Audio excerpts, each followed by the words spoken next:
Old heads versus the young guns. The great divide that we see across hip-hop, sports, and the people who have experienced the pain of this sound.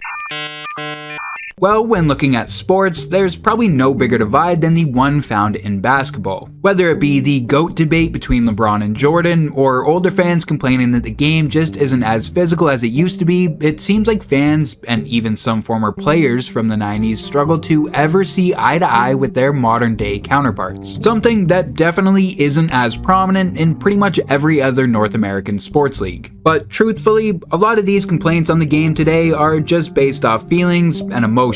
People saying that the game is too watered down with threes, or the fact that everyone is just playing the exact same way, when these stats and facts don't reflect that same reality. In fact, the channel Thinking Basketball did a great video breaking this down. I'll leave a link to that video down below, as I highly recommend all of you go check that one out after this video. So if fans and former players are letting feelings and emotions cloud reality around how the game is actually played, are we doing the same thing when it comes to talking points surrounding the game? Such as longevity, when we compare dudes like LeBron and Michael, or even a recent comparison of James Harden and Dwayne Wade. As the Harden-Wade comparison has recently showed, the more modern players get the upper hand just simply for the fact that they're able to perform at their peak for a longer end of their career. But that really isn't a fair factor to consider when comparing guys from different eras. For example, this is a chart breaking down the average retirement age from players ranging from 1990 all the way up to 2015. And this is the exact same chart, but including the past 5 seasons. At the same time, you have this chart showing the average points per game by players over the age of 35 for all of those same years.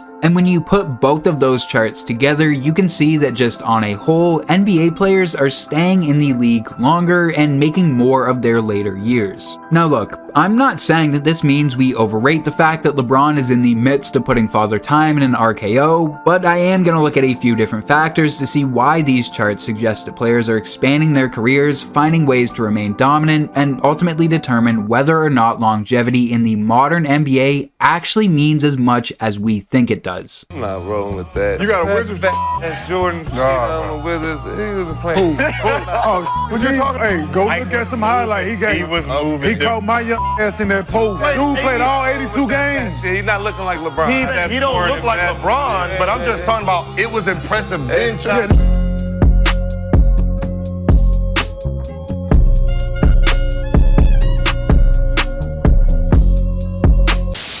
Starting things off, we gotta set the stage for this whole conversation. See, in most other aspects of sports, there isn't this mental blockage of the newer generation having the advantage of coming after the previous generation. For example, in sprinting, most people know why Usain Bolt is faster than Donovan Bailey, just like we know that someone faster than Usain will eventually show up. It's the same reason that progressively the average finishing time for the 100-meter dash has slowly gotten lower and lower. I shouldn't have to explain this, but as humans, we are constantly evolving, and because of this, it's only natural that players are gonna get better across every other sports league. Which is why it's really stupid to say things like Wilt Chamberlain was playing against plumbers. There was no LeBron Jameses just laying around back then. The players in the league were still the best available at the time. So with that in mind, let's talk about a few of the contributing factors that have rapidly accelerated this evolution. The first and most apparent reason is that flat out, health maintenance and the research that has gone into that has exploded. Whether we're talking about the focus spent on the concussion prevention in the NFL, or the NHL introducing the hybrid icing rule to cut down on big hits while players are chasing down the puck, the conversation around injury prevention and just overall player health has been a dominant factor across all major sports leagues. And the NBA is no exception.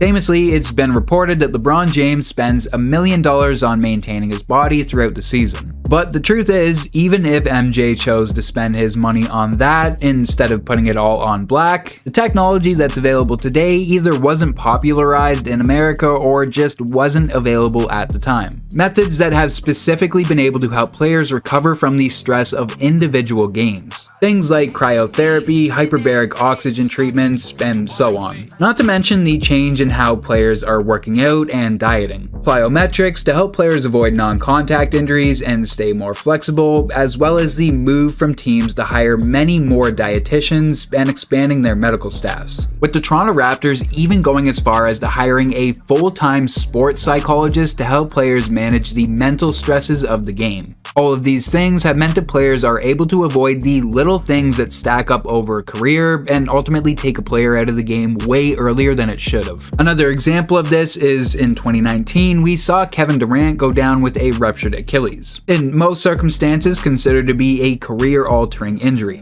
But KD has bounced back and has still remained one of the league's most dominant scorers without losing much of his step. Then there's Klay Thompson, who suffered a torn Achilles and an ACL injury. Now, he's definitely lost some or all of his defense, but since he's come back, he's only averaging a point less than he was pre-injury. But building off of teams investing more money into their players' health, there is also the added bonus of players these days getting the money to fund their own personal health endeavors a lot earlier. Back in the 90s, before entering the NBA, players would spend 4 years in college. And during those 4 years, players weren't getting paid. Even when they got to the NBA, the amount that they were given is much less than what they get today. In the 90s, as the first overall pick coming into the league, your contract would be around $1.5 to $3 million for 3 to 5 years. Well, today, if you come into the NBA as the 30th overall pick, you're making all of that in your first season. So even as far as LeBron paying $1 million on his body every year, there just wasn't as much money for players back then to do the same thing even if the technology was available. Moving on to the next factor, and that is just that the overall pool of talent is just much larger, kind of weeding out any players that are injury prone. When you have dominant players like Jokic and Sabonis that are able to stay healthy and keep their teams competitive, it kind of overshadows some of the careers we may have lost due to injury. So when looking at a dude like Boogie Cousins, people just don't dwell as much on those careers lost, simply because there's just so many other players out there from around the world that are dominating night in and night out. And as far as a guy like Jokic goes, there's really nothing stopping him from playing at this level until he ultimately just gets bored. Another added effect from this is that it's led to a bunch of younger talent that's flooded into the league.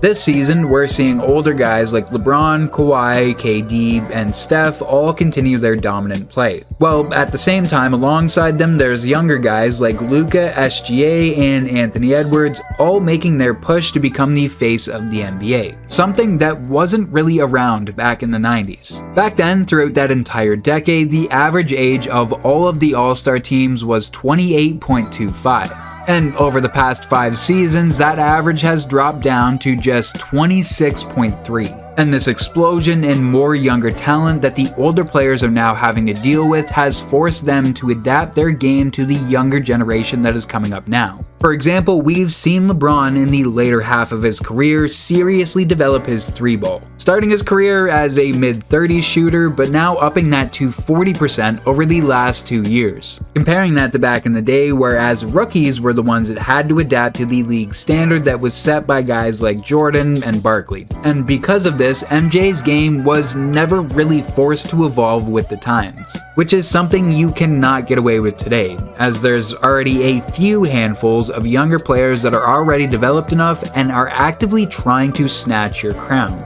Ultimately, these eras are just too incomparable. It's definitely not a stretch to say if you put a third-string player like Austin Reeves through a time travel machine and sent him back to the 60s, he'd probably have an MVP and a ring for every season he played. But time travel's not a thing, and the 60s equivalent to Austin Reeves looked like this.